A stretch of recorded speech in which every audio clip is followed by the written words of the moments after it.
My mother would say, look, all meaningful change comes from inside. If you want to change something about who you are, what you believe, what are you going to accomplish, change from within. I've discovered in life that the only person in society who really welcomes change is a baby in wet diapers. For the rest of us, we don't want to change until the pain of remaining the same becomes greater than the pain of changing. Isn't that sad? You know, for the timid in our society, change is always, always frightening. You know, for the comfortable in our society, change is always, always threatening.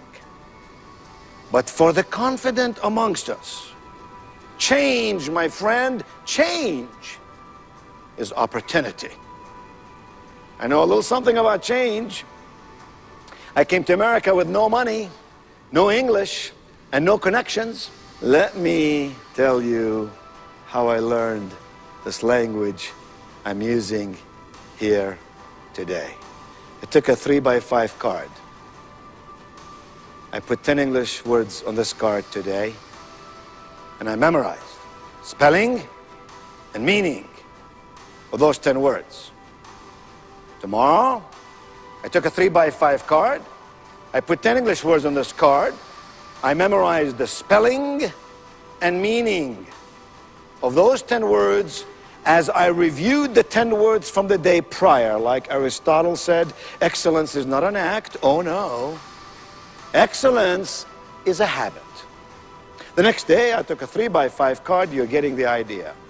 I gave myself Sunday off. By Saturday, I was learning 10 English words and reviewing 50 from Monday, Tuesday, Wednesday, Thursday, and Friday. The average American has some 5,000 words in his or her vocabulary. I have in mind 3,120 words. That will be 60 words a week multiplied by 52 weeks. Take 3,120, divide them over 5,000. That'll give you 62.5%. That's what I have in my vocabulary. 62.5% of what the average American possesses in his or her vocabulary. You would call me disadvantaged, handicapped, linguistically speaking. Here is my point. Nobody could ever whine to me about why they can't achieve their dreams. I meet men and women every day who let their fears overcome their dreams. Life is lived best when you set yourself with a goal. And so my mother said, all meaningful change comes from within. Have you noticed in your life that every single improvement in your life comes as a result of change? I mean, any improvement that ever comes in your life is there because you changed something. I am not advocating change for the sake of change. Very often change does not inure improvement, but improvement is always the result of change.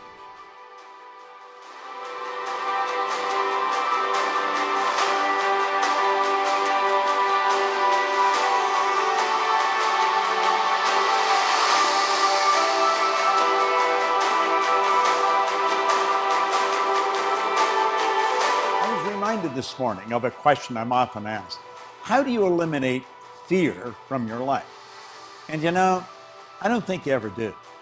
I think you become courageous.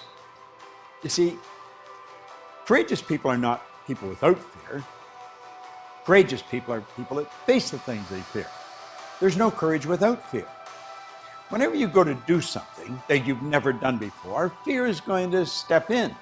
Now, some people are afraid of flying. People are afraid of different things that can make them very, very uncomfortable. If they don't get over that fear, well, I was afraid of flying. One day I was flying somewhere, and I wasn't very comfortable. I was sitting in the plane. There was a guy sitting beside me. He was very laid back, reading one leg up over the other, reading his newspaper. And we hit some rough weather. I'm going to tell you, it got turbulent. That plane was bouncing all over the place. This guy's there holding his paper, and he never skipped a breath. I was gripping onto the seats, and he just kept reading.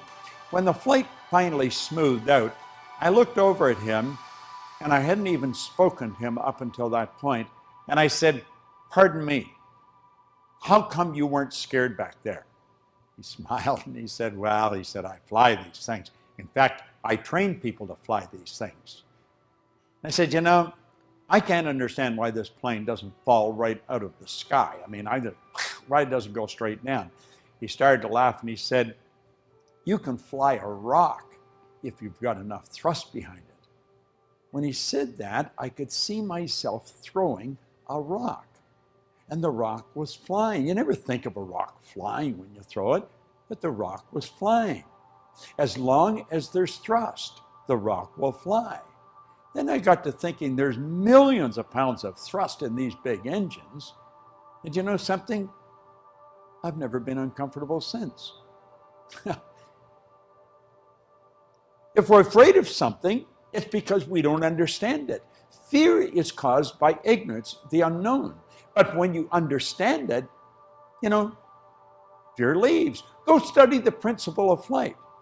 See how the air is wrapped around the wings. It's wrapped around the wings. It holds the plane up there. Don't permit fear to control your life. Absolutely refuse to. Someone said, fear knocked on the door, faith opened it, and there was no one there. You see, you eliminate fear through intelligent action. Face the thing you fear, and fear will leave you. I won't permit fear to control my life, not even for 5 minutes. I used to let fear control me all the time, almost all the time. Fear is caused by the unknown. If there's something you're afraid of, go study it, understand it. Talk to someone who's a professional in that particular area. But for goodness sake, don't let it control your life anymore. Think of the people that are afraid to go into their own business. They're afraid to move to the place they'd really like to go. They're afraid to ask the girl or the guy for a date. What are they doing? Their life is drying up. It's shrinking. We're only here for a short time. Make it a good time. Get rid of the fear. Face it. Spot Proctor. Thank you.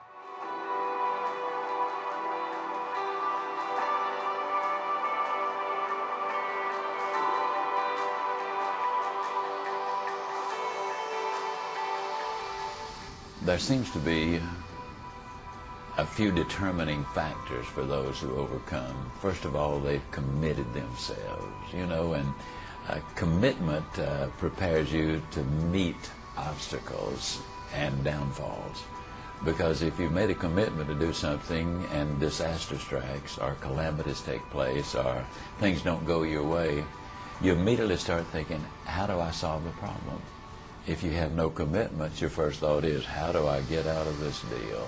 And we generally find what we're looking for. Whether it's in a marriage or getting your education or achieving a weight loss goal or a sales goal or an academic goal, it doesn't make any difference what it is. Along the way, there's going to be those setbacks and reversals and disappointments. Again, if you've made the commitment, what you do is you continue on. People who've made the commitment not only and are overcomers, but they also prepare themselves. They expect to win.